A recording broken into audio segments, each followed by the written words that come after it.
My name is Olivia, and at 34 years old, I never imagined standing in my father's mahogany paneled office, holding my grandmother's will, while he casually announced he was taking my $2 million inheritance and her beach house in exchange for $50,000. You should be grateful I'm even giving you 50,000, he said, adjusting his gold cufflinks as if destroying my future was just another business transaction. Before I share what happened next, let me know where you're watching from. If you've ever faced family betrayal over money, please like and subscribe. This story might change how you see gratitude forever. The foundation of my relationship with my grandmother Eleanor wasn't built on money, but on love that spanned 20 years of weekly tea sessions at her beach house overlooking the Pacific Ocean. Every Saturday morning since I was 14, I'd drive down the coastal highway to spend time with the woman who became my anchor after my mother died when I was 12. Grandmother Eleanor wasn't just wealthy. She was wise, compassionate, and understood me in ways my father Richard never tried to. While he buried himself in his law practice, building his reputation as one of California's most ruthless corporate attorneys, Eleanor taught me about resilience, integrity, and the importance of standing up for what's right. She'd hold my hand across her antique oak table, her sapphire ring catching the morning light, and tell me stories about building her own fortune in real estate when women weren't welcome in boardrooms. My father's jealousy of our bond was something he barely tried to hide.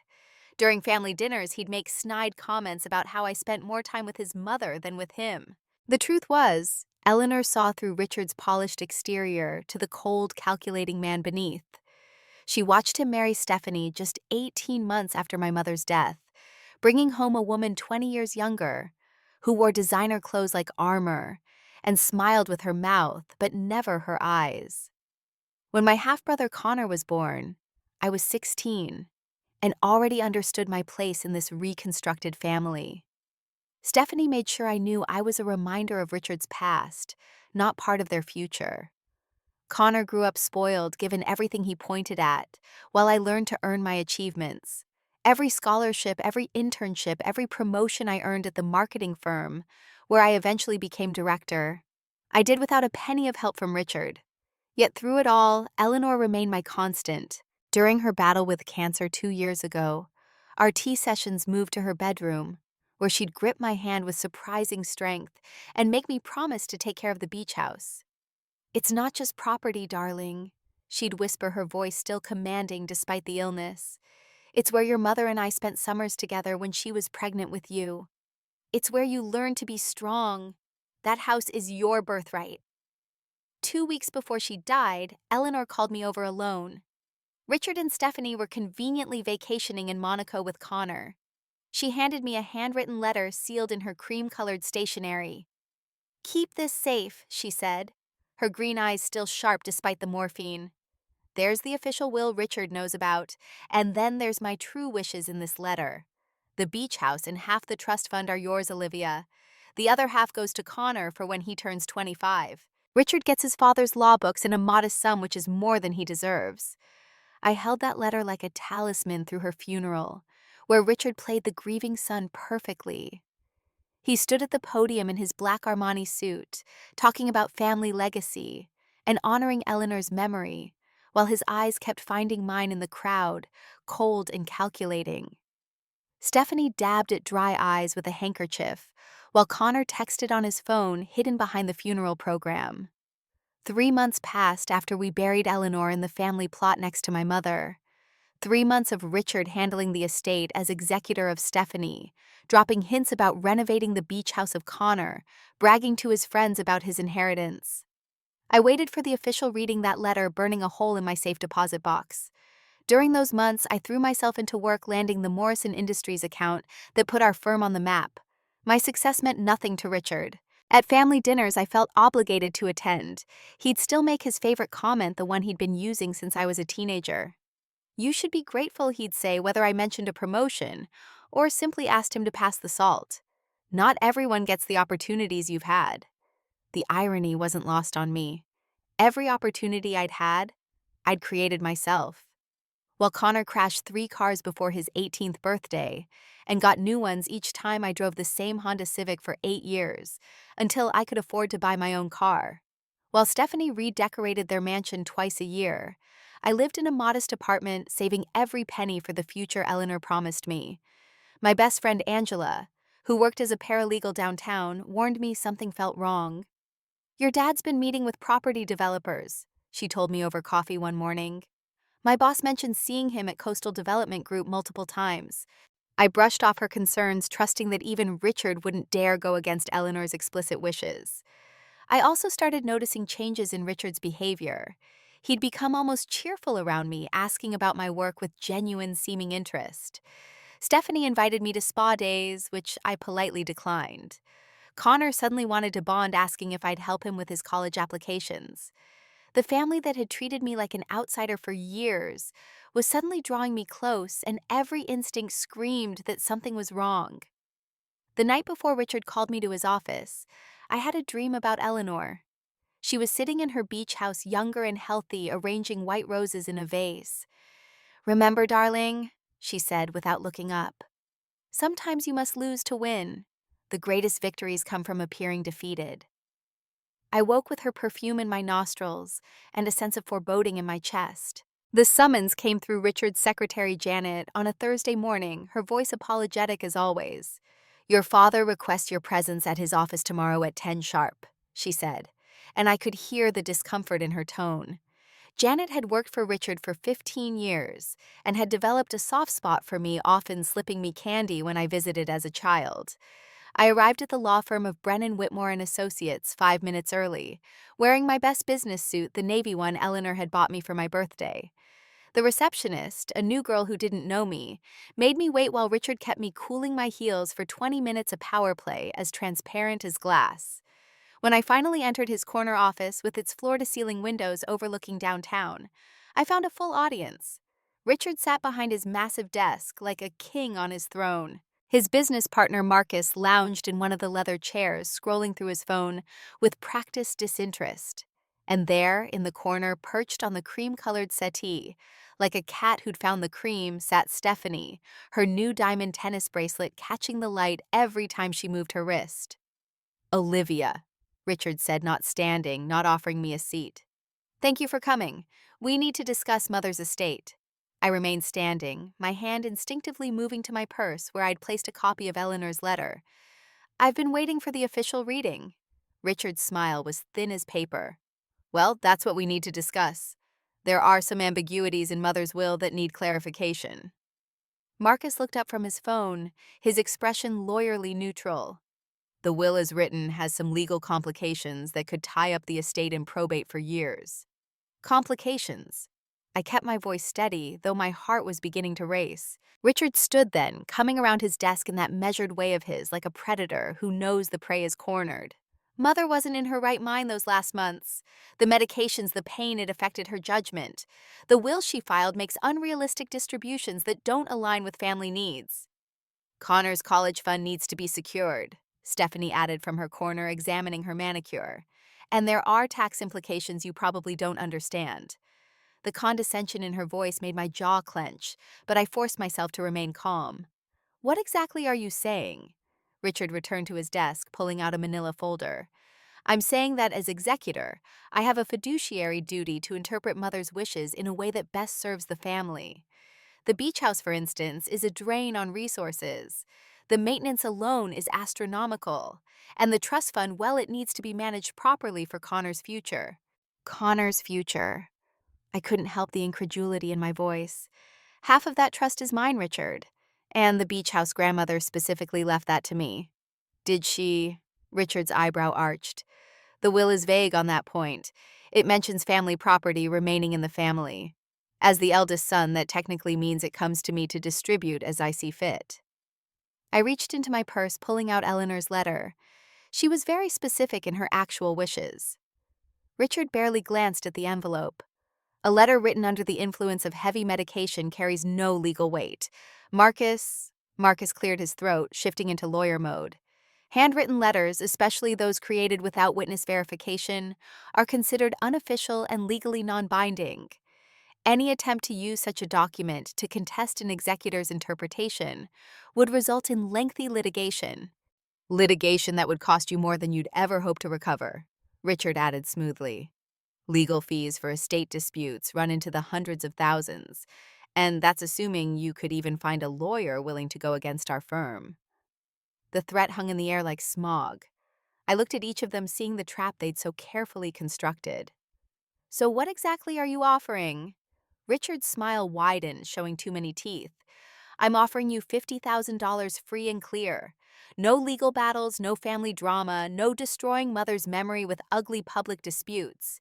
You sign over your claims and you walk away with enough for a nice down payment on a condo. 50,000. I repeated the number, tasting its bitterness. For a $2 million inheritance and a beach house worth at least $3 million more. You should be grateful I'm even offering that much, Richard said, his favorite phrase sliding out smooth as silk. Connor is the future of this family. He needs those resources for his education, his future. You're already established in your career. You don't need mother's money. Stephanie stood gliding over to stand beside Richard, her hand on his shoulder in a gesture of unity. We're trying to be generous here, Olivia. This offer comes from a place of love. We want to keep the family together, not tear it apart with legal battles. Your grandmother would want the family to stay together. Richard added, the manipulation so bold it took my breath away. She'd be horrified at the thought of her death causing discord. Take the offer, Olivia. It's more than fair. Marcus was already pulling out documents, spreading them across Richard's desk. We've prepared everything for your signature. Clean, simple, straightforward. You sign away any claims to the estate beyond the 50,000, and the transfer happens immediately. I stared at the paper's black ink on white paper that would erase everything Eleanor had wanted for me. I need time to think. Of course, Richard said magnanimously. You have 24 hours. After that, the offer decreases by 10,000 for every day you delay. And if you choose to contest this through legal channels, the offer disappears entirely, and you'll be facing our full legal team. Think about it carefully, Stephanie added, her voice syrup sweet. Family is so much more important than money, don't you think? I left that office on shaking legs, my mind reeling from the calculated cruelty of their ambush. In the elevator, Janet appeared just as the doors were closing, slipping inside with an apologetic expression. I'm so sorry, she whispered, glancing around nervously. I couldn't warn you properly. But, Olivia, you should know your father's been planning this for months, even before your grandmother died. The elevator doors opened before I could respond, and Janet disappeared into the crowd of lawyers and clerks, leaving me with this new piece of the puzzle. As I walked to my car, my phone buzzed with a text from Connor. Mom says we're getting the beach house, can't wait to throw parties there this summer.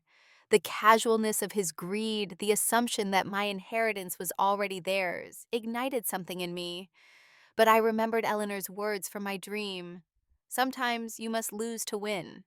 That night, I sat in my apartment with Angela, spreading out every document I had, while she reviewed the legal implications with her trained eye.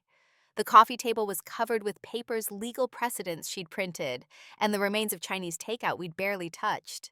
They're not wrong about the litigation costs, Angela said, her expression grim.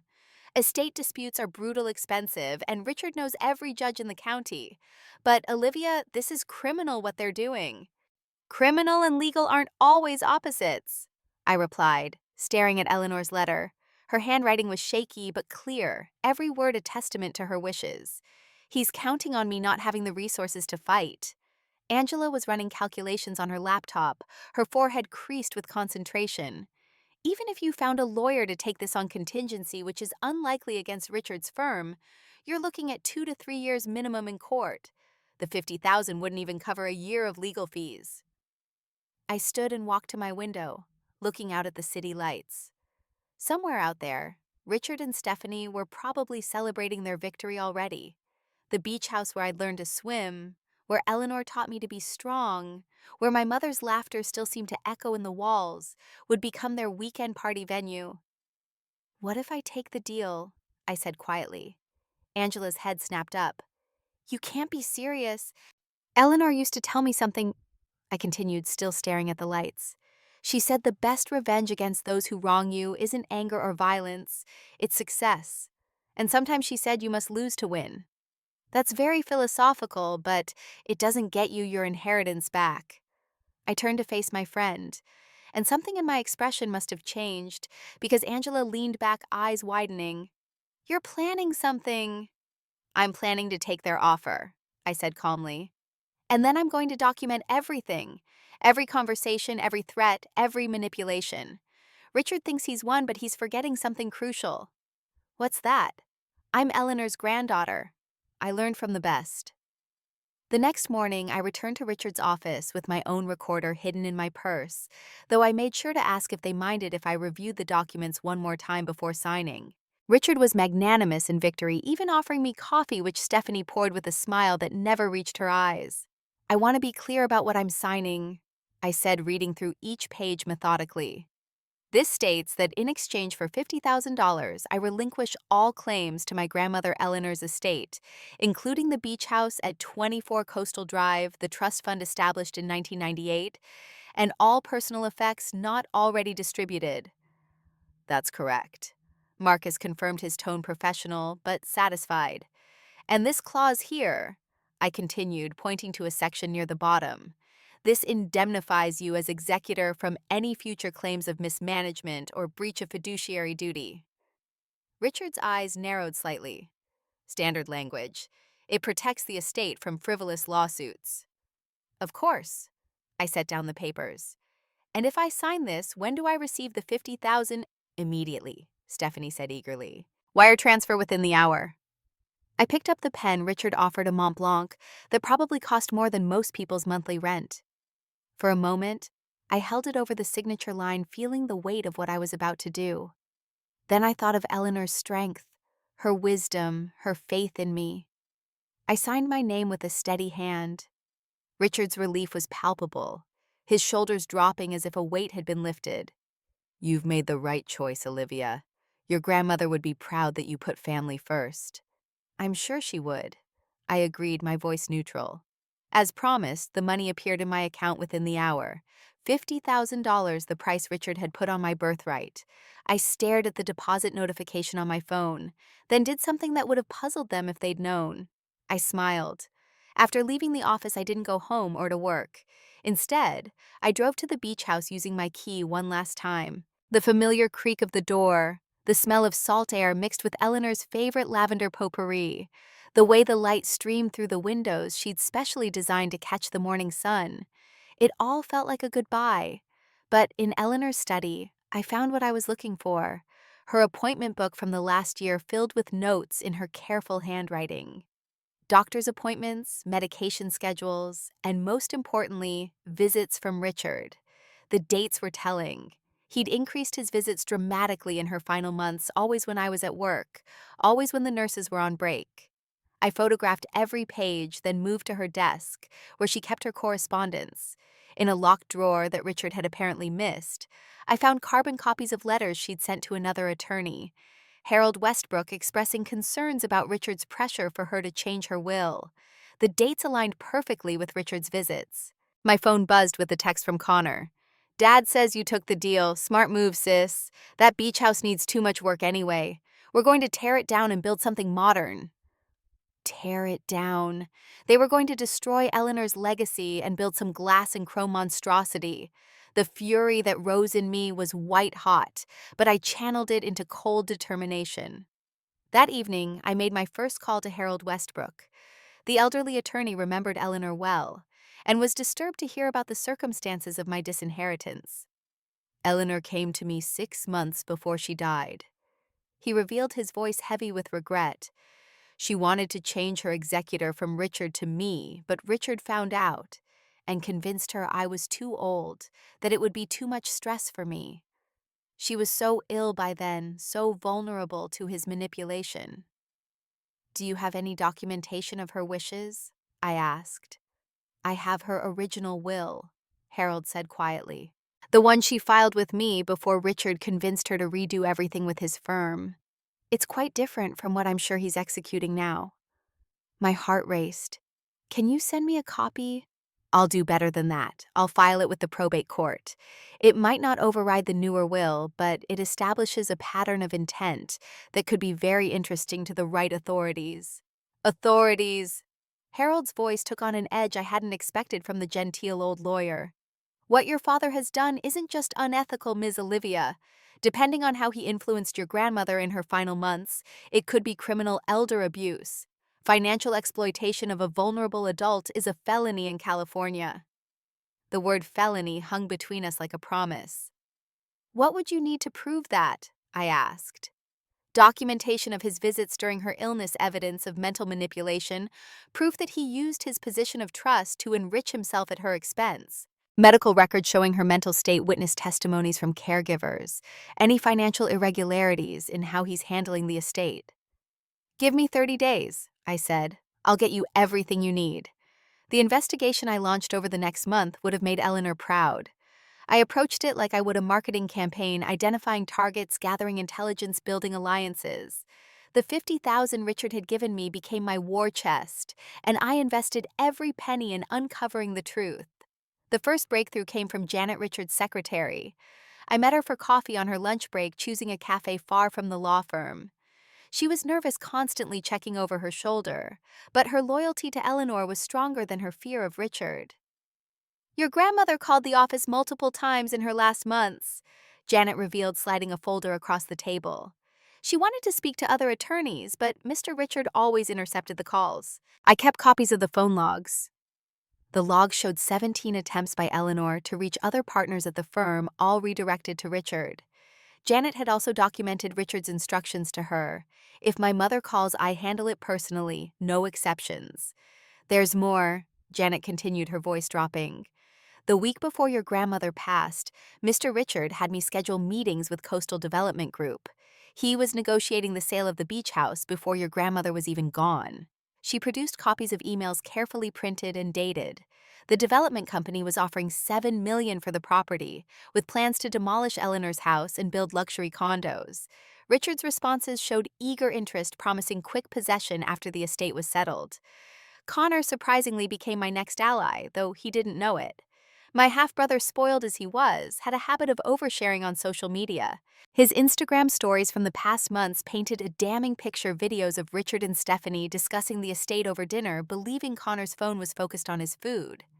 One particularly clear clip caught Stephanie saying, "Once we get the old woman's money, we can finally pay off the Marina Bay investment." I hired a private investigator with part of my war chest, a former FBI agent named Diana who specialized in financial crimes. What she uncovered was staggering. Your father is drowning in debt, Diana reported, spreading financial documents across her desk. Bad investments primarily.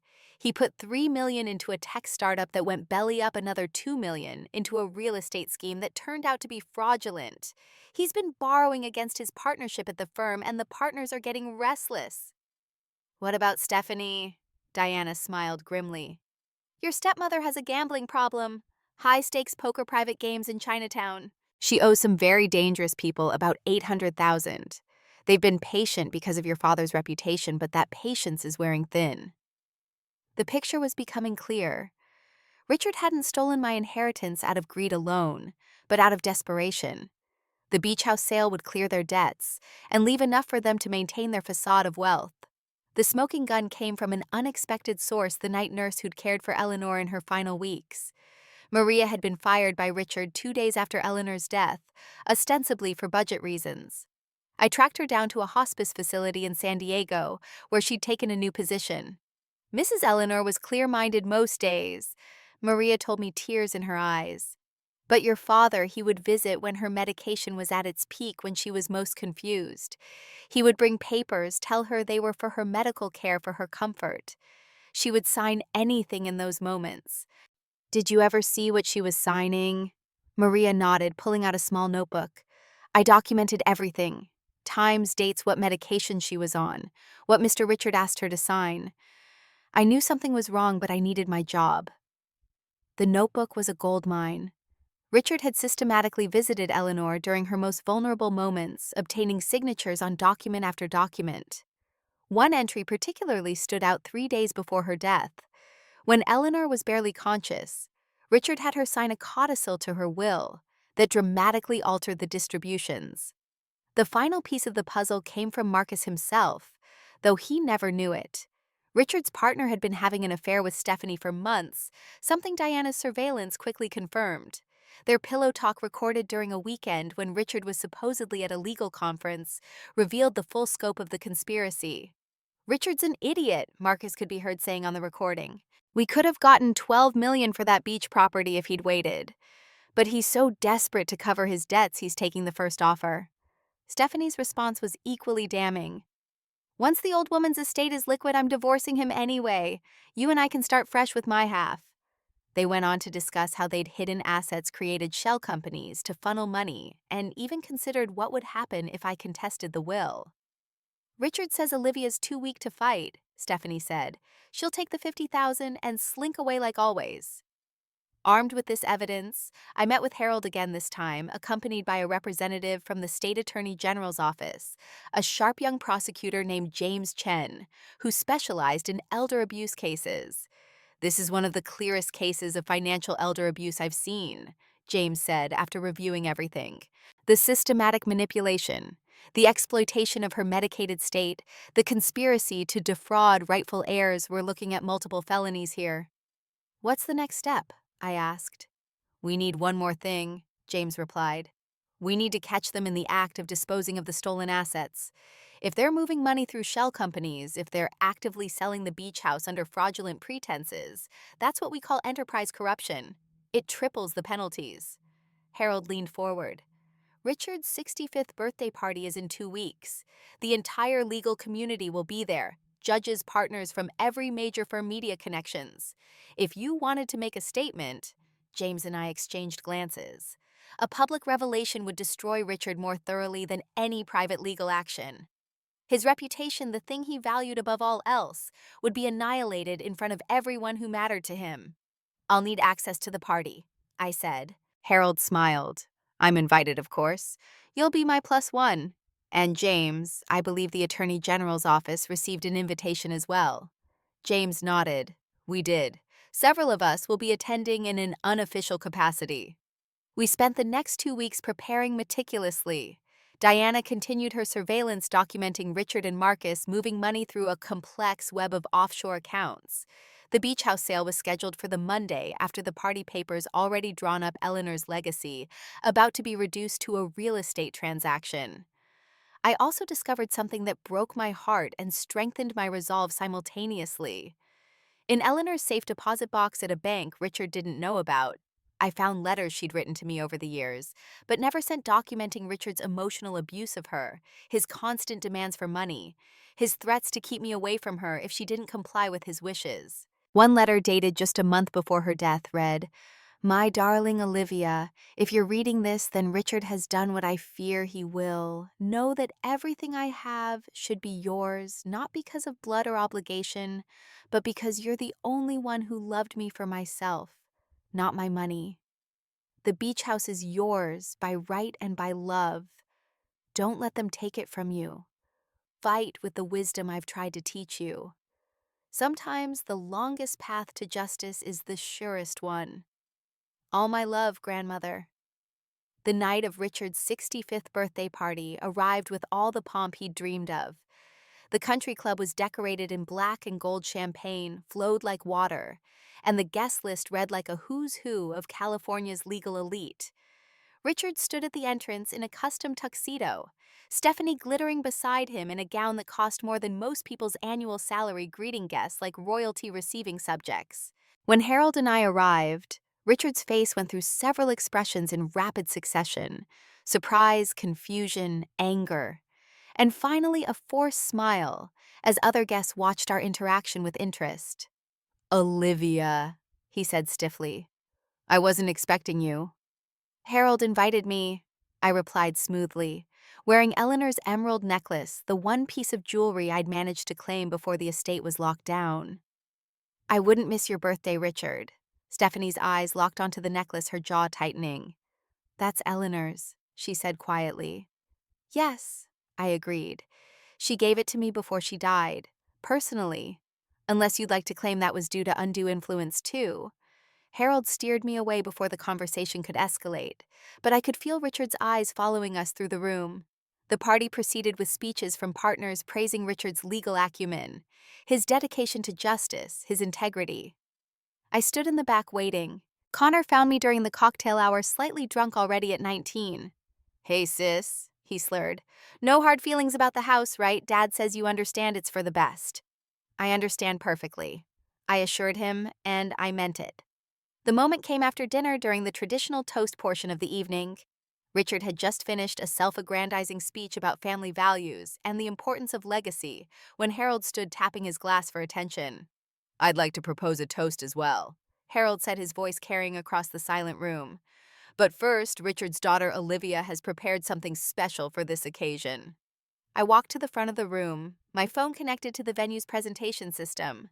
Richard's face had gone pale, his hand reaching for his phone, but it was too late. "Thank you all for being here," I began, my voice steady despite my racing heart.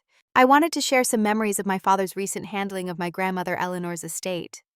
The first slide appeared on the screens around the room, security footage from Eleanor's house date, stamped showing Richard removing boxes of documents in the middle of the night, 2 days after her death. This is my father removing papers from my grandmother's home before the will was officially read. I narrated calmly. The room stirred, whispers beginning. Richard stood, but Harold's hand on his shoulder, and the presence of several state investigators near the exits kept him in place. The next slide showed the email exchanges with Coastal Development dated before Eleanor's death. Here we see my father negotiating the sale of my grandmother's beach house, while she was still alive, promising possession he had no legal right to guarantee. Stephanie tried to leave, but found her path blocked by James Chen, who showed his badge discreetly. The presentation continued Maria's testimony about the medicated signatures, the financial documents showing Richard's desperate debts, the shell companies prepared to hide the estate's assets. Each revelation drew gasps from the assembled legal community, many of whom were recording on their phones despite the supposedly private event. The coup de grace was the audio of Marcus and Stephanie discussing their affair and their plans to steal the estate money. Marcus's wife, seated at the head table, stood and threw her champagne in his face before storming out, followed by several cameras. "The $50,000 my father so generously gave me in exchange for my entire inheritance," I continued as the room sat in stunned silence, "was used to uncover this evidence of systematic elder abuse, fraud, and conspiracy. Every document has been provided to the Attorney General's office and the State Bar Association." James Chen stepped forward, then his badge visible. "Richard Brennan, Stephanie Brennan, Marcus Whitmore, you're under arrest for conspiracy, elder abuse, fraud, and violation of fiduciary duty." The arrests happened in full view of everyone. Richard, for once in his life, was speechless as they read him his rights. Stephanie sobbed dramatically, her mascara running in black streams. Marcus tried to bargain immediately, offering to testify against Richard in exchange for leniency. Connor stood frozen, his phone hanging limply in his hand, the realization of what his parents had done finally sinking in. As they were let out, Richard finally found his voice. "You've destroyed everything," he hissed at me. "The family, the firm, everything your grandmother built." "No, Richard," I replied calmly. "I saved everything grandmother built. You're the one who tried to destroy it with your greed." The party dispersed quickly after that, guests fleeing the scandal like it was contagious. But Harold and several other senior attorneys remained approaching me with mixtures of admiration and respect. "Eleanor would be so proud," Harold said, tears in his eyes. "You fought with wisdom, not anger. You let them hang themselves with their own rope." The legal proceedings that followed were swift and decisive, with the evidence I'd compiled and Marcus's eager testimony to save himself. The case against Richard was ironclad. The criminal trial resulted in a 5-year sentence for Richard, 3 years for Stephanie, and 2 years suspended for Marcus in exchange for his cooperation. But it was the civil proceedings that truly restored justice. The probate court ruled that all documents signed by Eleanor during her medicated periods were invalid. The original will that Harold had filed was recognized as her true last testament. The beach house, the trust fund, and 90% of the estate came to me with a small portion set aside for Connor's education, managed by a court-appointed trustee until he turned 25. Richard's law license was permanently revoked. The firm dissolved, unable to survive the scandal. He lost everything: his reputation, his fortune, his freedom, and ultimately his family. Stephanie filed for divorce while he was in prison, though she got nothing in the settlement since all their assets were seized for restitution. The most unexpected development was Connor. The spoiled boy who'd taken everything for granted was forced to face reality. With his parents in prison and their assets frozen, he had nowhere to turn except to me. I'll never forget the day he showed up at my apartment, no longer the cocky teenager, but a scared young man. "I didn't know," he said, tears streaming down his face. "I swear, Olivia, I didn't know what they were doing to grandmother." "I know," I said, and I meant it. Connor had been a tool in their scheme, not a participant. "I have nowhere to go," he admitted. "The house is being seized. My college fund was apparently stolen money. I don't even have money for food." I could have turned him away. Some might say I should have, but Eleanor had taught me that wisdom includes mercy. "The beach house has a pool house," I said. "You can stay there while you figure things out." Connor's rehabilitation was gradual but genuine. Away from his parents' toxic influence, he revealed himself to be intelligent and capable, just terribly misguided. I helped him apply for student loans, get a part-time job, and learn what it meant to earn rather than expect. He started visiting Richard in prison not for money or favors, but to understand how his father had become so corrupt. Those visits changed him, watching Richard's bitterness eat away at him, even behind bars. "I don't want to become that," Connor told me after one particularly difficult visit. "Promise me you'll stop me if I ever start down that path." The beach house was restored to its original glory, every detail carefully preserved as Eleanor would have wanted. I continued the tradition of Saturday morning tea, though now I invited women from the local shelter, young girls who needed what Eleanor had given me: wisdom, support, and proof that they could overcome anything. 6 months after the trial, I received a letter from Richard in prison. His handwriting was shaky, the confident swagger gone. "Olivia, I know I have no right to ask for your forgiveness. What I did was unforgivable. I let greed and pride destroy everything that mattered. Your grandmother tried to tell me for years that you were the best of our family, but I was too jealous to listen. Jealous of your relationship with her, jealous of your integrity. Jealous that you succeeded without my help. I see now that the inheritance was never about money. It was about trust, and I betrayed that trust. I'm sorry, not for getting caught, but for becoming someone who needed to be caught. Richard." I read the letter 3 times before responding. My reply was brief. "Richard, forgiveness isn't mine to give. It was grandmother's, and you lost that chance. But I can tell you this: the beach house still stands. Her legacy continues, and Connor is becoming the man you never were. That's the best ending we could hope for. Live with your choices. I'm living with mine. Olivia." The greatest irony came a year later when a second will was discovered in Eleanor's papers, one she'd written years before any of the drama. In it, she'd left a message for Richard. "My son, I leave you the one thing money can't buy, and you never learned to value the opportunity to earn genuine love and respect. If you're reading this, it means you've tried to take what wasn't yours. I knew you would. I raised you with every advantage, and somehow failed to teach you the only lesson that mattered: wealth isn't what you have, but what you give. Olivia understands this. She always has. That's why she inherits not just my money, but my trust." Harold had the letter framed and hung in his office, a reminder to all who entered about the true nature of inheritance. During this time, I also grew close to Harold's son Daniel, who'd returned from serving overseas as a military lawyer. He'd been following the case from abroad and came back specifically to support his father through the stress of the trial. Daniel was everything Richard wasn't: honorable, humble, and genuinely kind. Our relationship developed slowly, built on long walks along the beach where Eleanor's house stood, conversations about justice and integrity, and shared values that money couldn't buy. When he proposed a year later, he did it during Saturday tea with the shelter women cheering us on. "Your grandmother would have loved this," Harold said at our wedding, held at the beach house with the ocean as our witness. "She always said the best revenge against those who wrong you is to live well." Connor served as one of Daniel's groomsmen, having earned his place through genuine change. He was studying law not to follow in Richard's footsteps, but to become a public defender, helping those who couldn't afford justice. 5 years have passed since that birthday party that changed everything. The beach house still stands, though now it hosts more than just Saturday teas.